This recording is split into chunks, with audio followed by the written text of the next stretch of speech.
Disclaimer: all of the equipment by PXN in this video was sent to me by PXN for testing and review. However, this has no effect on my opinion or what I say in this review. I do not receive money from PXN, nor does PXN have any influence on what is shown or discussed in this video. My opinions, thoughts and findings are my own. With that out of the way, enjoy the video. A musician can tell you what this sound is. This is a piano. A mechanic will tell you that this is the sound of a turbo. But only sim racers can tell you what this sound is.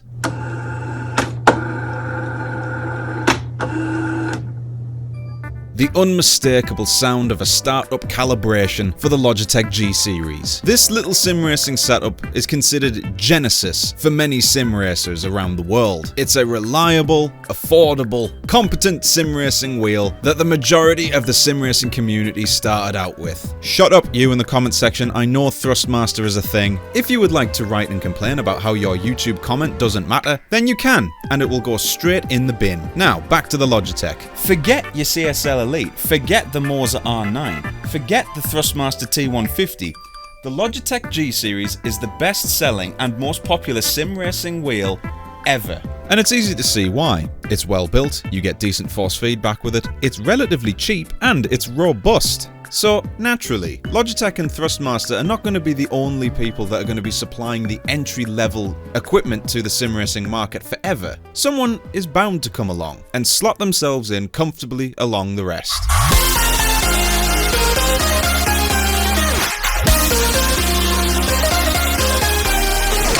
The PXN V10. Now, if the name PXN rings familiar to you, that's because a few months ago on this channel we reviewed the PXN V9, which was a giant heap of poo. While it was quite pleasing to the eye and relatively well built, the silly price and the lack of force feedback just meant it was a no-go for me. However, PXN have listened to the people in the market and have decided to up their game and take things seriously, because this wheel has force feedback. But much like the V9, this sim racing setup is a setup. You get everything with it. You get a wheel, you get a wheelbase, you get a shifter, and you get pedals. PXN seem to be heading in the right direction with this one. But one of the key differences between the Logitech and the PXN is the wheel itself. Because on the Logitech, it is completely attached to the wheelbase. There's no taking the wheel off. Whereas on the V10, it's right here. You can take the wheel itself off. What I will say immediately is that this wheel is so light. I can literally just do this with it and it's fine. But the real reason why this lightness really works is because that will translate so much better through the force feedback, because a lighter wheel means the motor inside has less work to do. Therefore, you get a bit more force and detail. On the wheel, you do get the normal array of buttons with the Xbox and PlayStation colored buttons over on the right and then the D-pad over on the left. Nothing amazing, nothing inspiring, it's just the usual standard, button layout. I will say though that the button layout itself is a little perplexing. The build quality of the wheelbase itself I'm actually rather impressed with, especially when it comes to its features. For example, there is an angle or incline bracket built into the unit itself. This is something that is missing from both entry-level Logitech and Thrustmaster wheels. If you're a bit of a taller chap, you can angle it a little bit higher so it's a bit more comfortable for you. That is a great feature that I really like. On the back of the wheelbase, you'll find a little switch that allows you to change the steering lock range. I don't know fully why you would have this, but it is there if you want it. There is also a USB port on the back that has a little gamepad etched into it. This is if you're using a console and you don't have your controller available, you can plug your gamepad directly into the wheelbase and you can still use it to navigate the menus. Another aspect I like are the pedals. Now, while entry-level pedals are very difficult to make good, while these ones are not great, they actually do their job for the price, and they do a lot better than the Logitech ones. They don't feel as well built as the Logitech pedals, but their functionality and their travel range feels a lot more involved. The springs are light, as you'd expect. However, they suffer the same problem that I complain about when it comes to the Logitech pedals as well. And it's nothing to do with the brake, because we know that the Logitech brake is kind of dreadful. It's actually to do with the way that you use this thing and mount it. The problem that I personally have is that you can't screw down through the unit itself when it comes to mounting these things. Because on a lot of pedal sets today, pedal sets have moved on, they do allow that option now, but still PXN are kind of remaining in the dark ages with this. Because as you can see here, there are 4 mounting holes, so you have to get underneath and screw the pedals on like that. I don't really like that because it's a dated way of mounting things now. People have moved on. Despite that gripe with the design itself, it's not the only problem that I've encountered using these pedals. Just after a couple of days of use, the clutch pedal started squeaking like crazy, and I have had a few issues with the accelerator, and it seems to be to do with the temperature. So if you don't know, I work in a log cabin. Now during the winter it gets very cold in here, and if the module is too cold, the accelerator will flat out not work. Luckily though, I do have a wood burning stove in here, and when the temperature's just right, it will decide, oh, I'm warm enough now, I'm going to work for you. PXN, these are really nice pedals, but please can you look into the quality control of these? It's very weird. But I do like these pedals, I really do. It goes without saying these are not load cells, so you're not going to be getting super accurate braking with it, but they do the job just fine. So if you were to ask me, what is your favourite thing about this setup? My immediate answer is going to be the shifter. The shifter is absolutely, it's wonderful. Considering that this is an entry-level setup and the shifter is technically a budget thing, it is wonderfully well made. It looks really nice. The action and the shifting mechanics with it feel really nice and snappy, and I think it would be very safe to say that this shifter wipes the floor with the Logitech shifter. I really like it.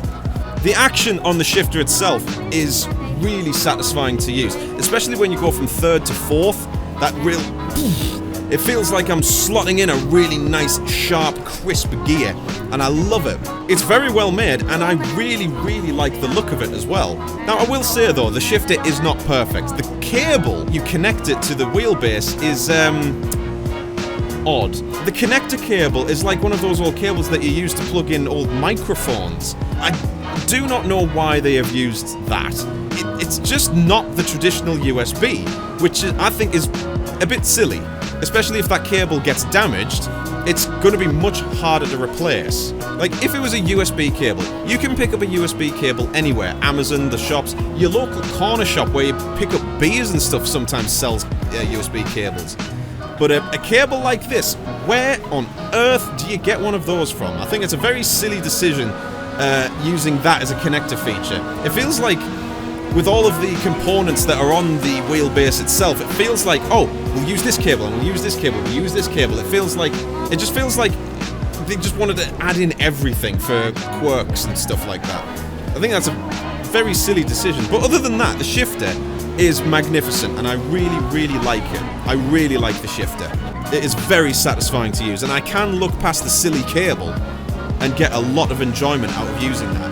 The main question that people will be asking, especially those who are looking to get into sim racing, as this is entry level, is how much does this whole thing cost? So for the wheelbase, the pedals and the shifter, in total costs $360. According to their website. And at the time of recording this video, there is a discount on their website for $280. But this is where the PXN V10 starts to go downhill. You may be wondering why I have not yet talked about the force feedback or the way the wheel performs. To be brutally honest, guys, I'm very conflicted with this wheel. It shows both the best and worst aspects of budget sim racing. Because there are times where the force feedback feels very competent, and you feel, oh, I'm getting a decent amount of detail from this. But then a lot of other times, the force feedback just turns into force, no feedback. And that is what happens a lot of the time. In fact, right now, I'm going through a high-speed corner, which is quite bumpy, as I can see on the screen, but I'm just getting force. That's it. It's just resistance. If I had to be kind, I'd say the force feedback feels dated. This feels like an old steering wheel. And worse still, when I compare it to the Logitech G920 that I showed earlier, the detail is just not there compared to the Logitech.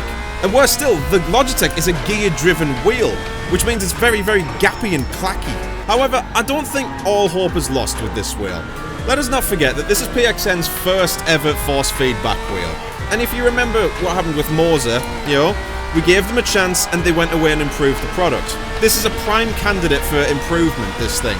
And the thing that needs improving the most is the force feedback.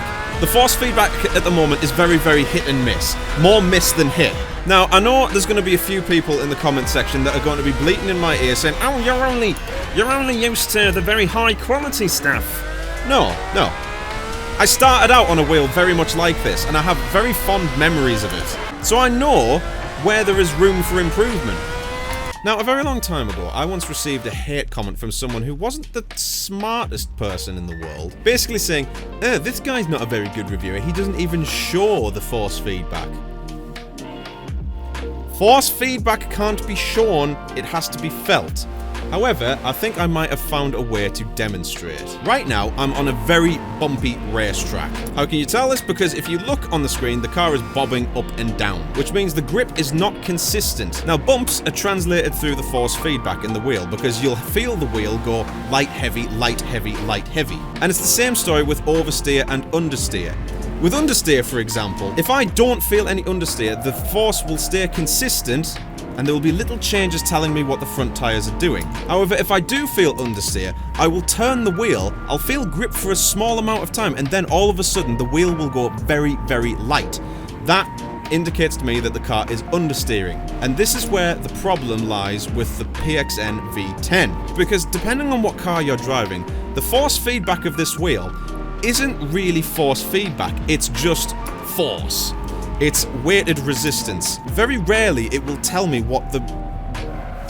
See, I didn't feel any of that. The car's all over the place. So when I go into a corner like this one, and if I deliberately crank that so it's understeering, it's still giving me the same amount of force. And to aid my argument there as well, is that that corner that I just did was a crest, so the steering should have gone very light. However, it isn't the case with all cars. Depending on what mod or car you're using or what game you're using, sometimes the force feedback is actually fairly competent, but a lot of the time it's... I've got nothing there. I've got nothing. That being said though, it is far from a bungee cord wheel. There is still some resemblance of what the car is doing, it's just very, very numb. Another thing that needs to be talked about is the paddles and the module itself on the back. They're poor. Very, very poor. The metal that they've used is extremely bendy. For example, you pull the module, you hear the click, it's clicked right there, and then you can just go all the way back. The click is like, it's just poor quality, that. And that's really, really weird, because there are other aspects of this set that are really well made. For example, the base itself and the shifter. Those are really, really well made, but this is just... It's like they gave up halfway through. And because the paddles are so floppy and flimsy, more often than not, when you pull to change gear, it will do 2 gears in 1 click.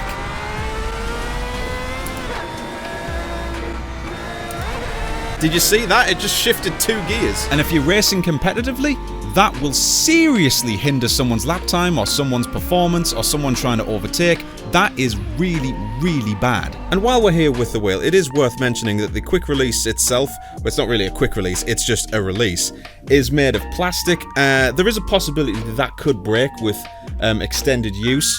And the way that it attaches is you put it in and then you screw it on, kind of. And it's very... I struggle to figure out if it's actually attached or not. Is that attached? Seems to be. Oh, it's on.